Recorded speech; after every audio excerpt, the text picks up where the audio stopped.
Baker. Puji Tuhan, terima kasih untuk kesempatan di mana saya boleh menyaksikan tentang Yesus Kristus Tuhan kita.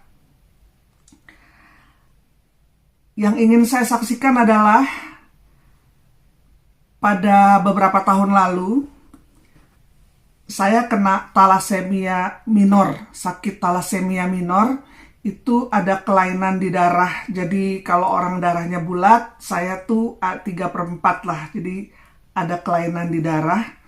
Sehingga membuat 3 bulan sekali kan darah kita ganti. Tapi saya tekor terus darahnya. Jadi cuman HB-nya cuma 6, 9. Sehingga, jadi ini sakit turunan. Sehingga 3 bulan sekali saya mesti ditransfusi darah. Jadi darah itu kan yang menghantar makanan ke seluruh tubuh. Juga oksigen. Jadi sering kurang oksigen dan saya ingat pada saat-saat tertentu kalau naik tangga 1 lantai saja itu sudah sengsara gitu untuk saya. Jadi kalau jalan agak berapa itu udah sengsara banget, capek sekali.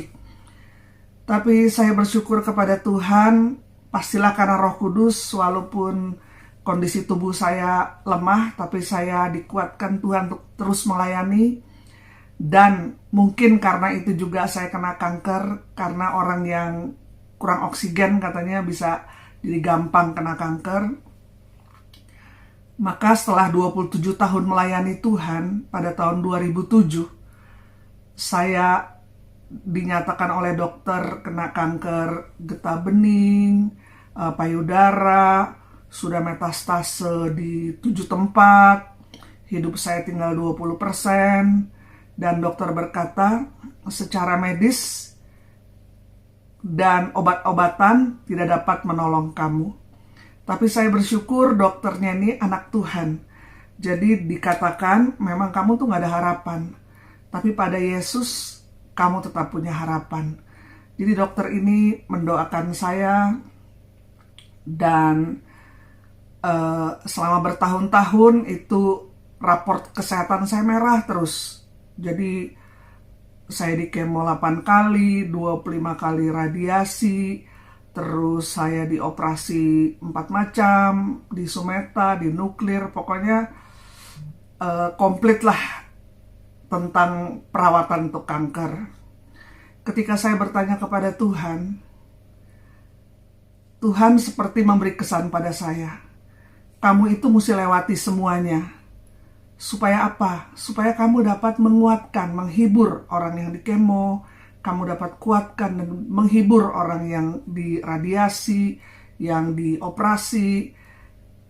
Karena kan kamu udah melewatinya. Jadi orang lebih terhibur dengan orang yang sudah pernah melewatinya.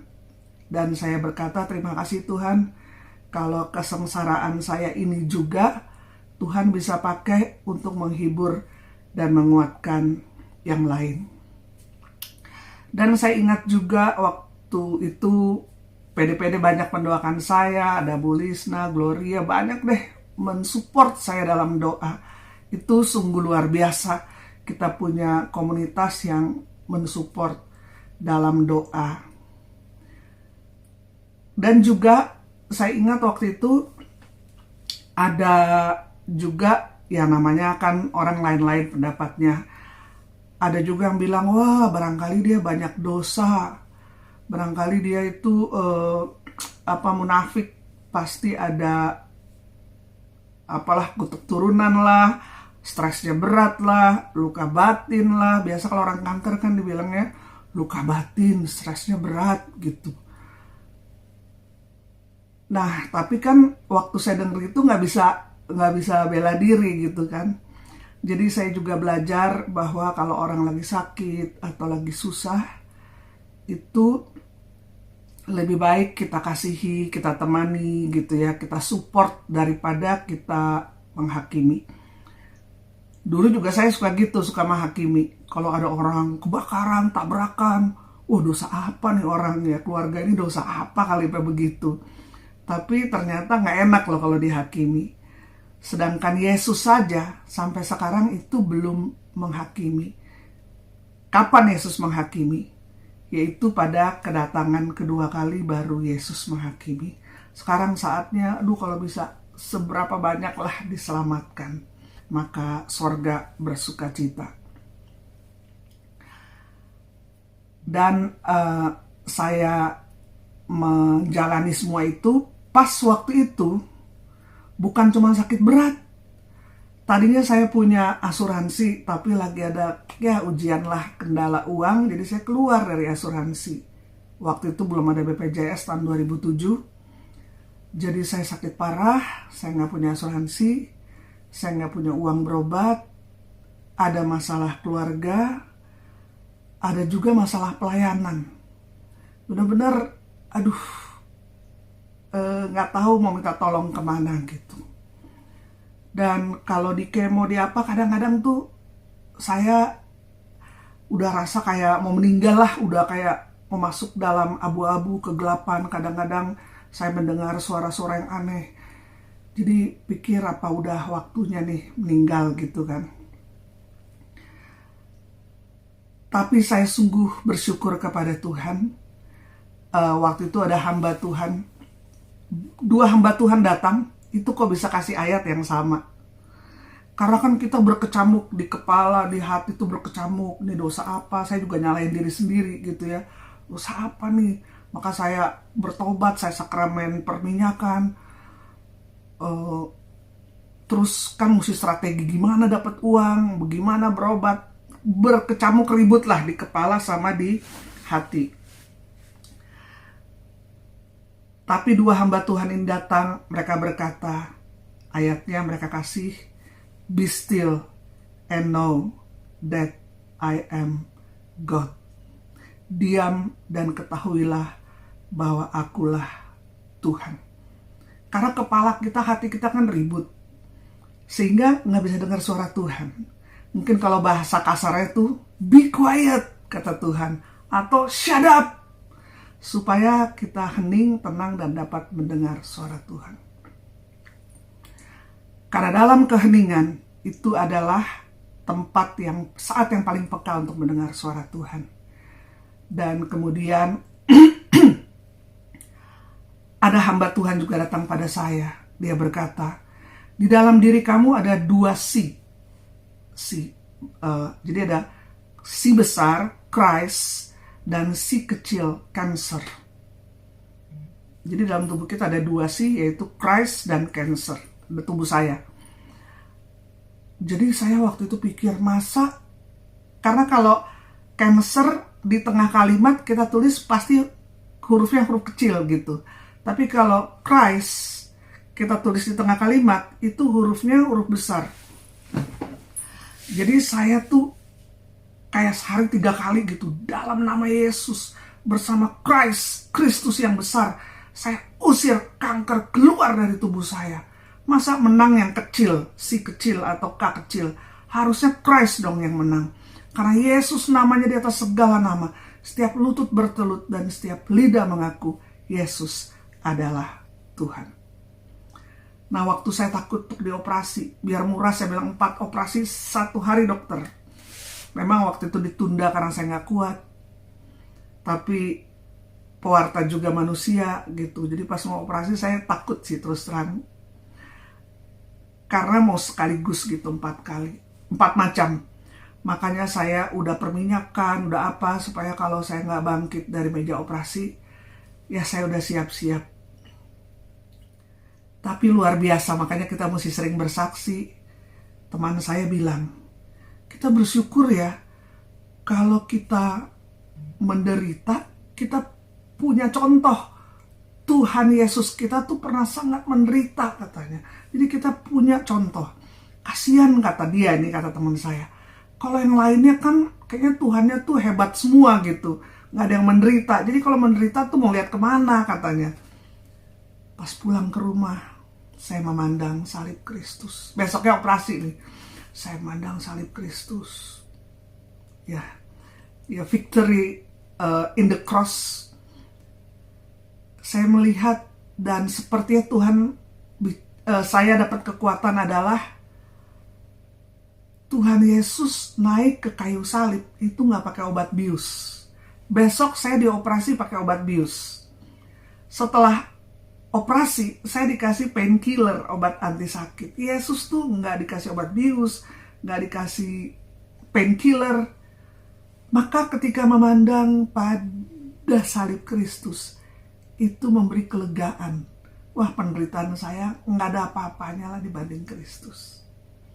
Maka kalau kita sengsara, kita menderita, pandanglah salib Kristus. Penderitaan kita tuh nggak ada apa-apanya. Dan luar biasa, hari ini adalah hari Paskah. Saya akan bacakan ayat yang luar biasa dari Efesus 1 ayat 19 dan 20.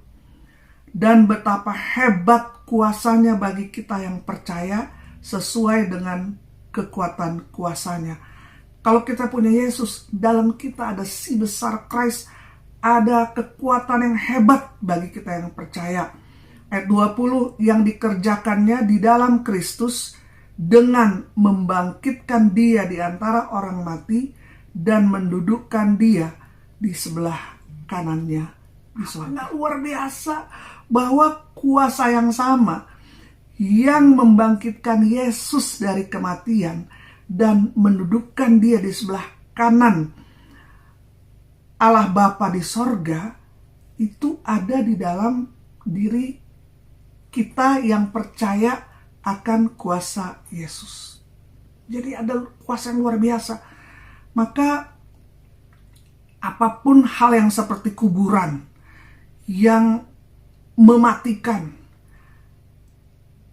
kita itu punya kuasa. Kuasa kata firman Tuhan, bukan kata saya. Betapa hebat kuasanya, itu sama kuasa yang membangkitkan Yesus dari kematian, mendudukkan dia di sebelah kanan Bapa di sorga. Kata firman Tuhan ada di dalam diri kita. Maka jangan sia-siakan kuasa itu. Adakah besar Kristus, apapun kematian di dalam hidup kita, kita punya kuasa kebangkitan. Maka saya bersyukur setelah berapa tahun berobat, dokter berkata, this is miracle. Ini mujizat. Kamu tidak ada lagi sel kanker jahat di tubuh kamu. You become a survivor, katanya. Kamu disembuhkan Tuhan. This is miracle. Dan kemudian ajaib, itu 1,5 miliar kali duit. Operasi dan semua kan mahal kalau kanker. Itu mujizat, saya nggak pernah minta ke orang. Saya udah terbaring, tergeletak sakit. Benarlah firman Tuhan berkata, burung di udara aku pelihara, terlebih lagi dirimu. Bunga bakung di padang aku hiasi, terlebih lagi dirimu. Jadi kalau saya cerita nih bisa panjang, tapi Tuhan mencukupkan segala biaya. Bahkan saya bisa nyumbang ke sana sini. Dan keluarga Tuhan tolong pulihkan. Persekutuan doa juga Tuhan tolong dan pulihkan. Hal-hal yang sudah nyaris mati, itu ada Yesus, kuasa kebangkitannya dalam hidup kita. Maka apapun yang mustahil, yang sepertinya mati, gak ada harapan, mungkin harapan kita sudah mati akan pertobatan salah seorang keluarga kita, atau harapan kita sudah mati tentang kesehatan kita, atau harapan kita sudah mati tentang bisnis kita, tentang masalah keuangan, apapun. Kita punya Yesus yang punya kuasa kebangkitan. Bahkan firman Tuhan berkata, kuasa yang membangkitkan Yesus dari kematian, mendudukkan dia di sebelah kanan Bapa di sorga, ada di dalam setiap kita, orang yang memiliki Yesus, yang percaya akan kuasanya. Jadi puji Tuhan, kita punya Tuhan Yesus, bukan hanya Tuhan sejarah, Tuhan teologi, Tuhan filsafat, tapi adalah Allah yang bangkit hidup untuk selama-lamanya. Kita akan berdoa. Mari kita berdoa. Pada hari Paskah ini, hari kebangkitan, dan ada kuasa kebangkitan di dalam kita. Kita bawa harapan-harapan yang sudah mati. Mungkin ada visi yang sudah mati. Ada bisnis yang sudah mati. Ada rasanya keluarga kita ini gak mungkin lagi bertobat. Sudah mati pengharapan pertobatan untuk keluarga ini. Apapun yang sudah mati pada hari Paskah ini kita bawa kepada Yesus yang adalah kuasa kebangkitan. Oh Yesus, Kau yang paling tahu keberadaan kami Tuhan. Ada yang sudah letih, lesu Tuhan. Rasa-rasa tidak ada lagi harapan. Tapi biarlah pada hari Paskah ini, biarlah kuasa kebangkitan-Mu Yesus menjamah setiap jiwa, setiap roh, setiap pikiran, setiap hati Tuhan. Bahwa pada Yesus ada harapan. Pada Yesus ada pemulihan. Pada Yesus ada kebangkitan, bukan hanya nanti, tapi pada dunia yang fana ini, kami juga dapat mengalami kebangkitan. Di dalam kesehatan kami, di dalam usaha kami, di dalam pelayanan kami. Karena kami tahu betapa hebat kuasa kemuliaan-Mu Tuhan. Biarlah kami boleh mengalaminya Bapa. Kami boleh mengalaminya. Dan ketika kami sedang mengalami cross penyalipan, kami boleh melihat bahwa ini bukan akhir. Karena akhirnya selalu adalah kebangkitan. Terima kasih Tuhan bahwa Engkau memberi contoh. Tidak ada kebangkitan tanpa salib. Sehingga ketika kami sedang mengalami salib, kami boleh memandang bahwa ada masanya, waktu Tuhan, kami mengalami kebangkitan.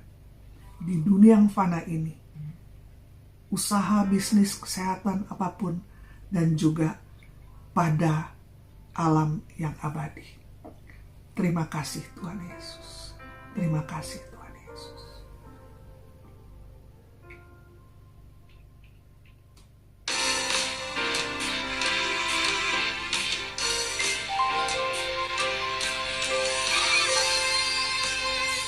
Haleluya. Segala puji, hormat, dan kemuliaan kami persembahkan hanya bagi nama Tuhan.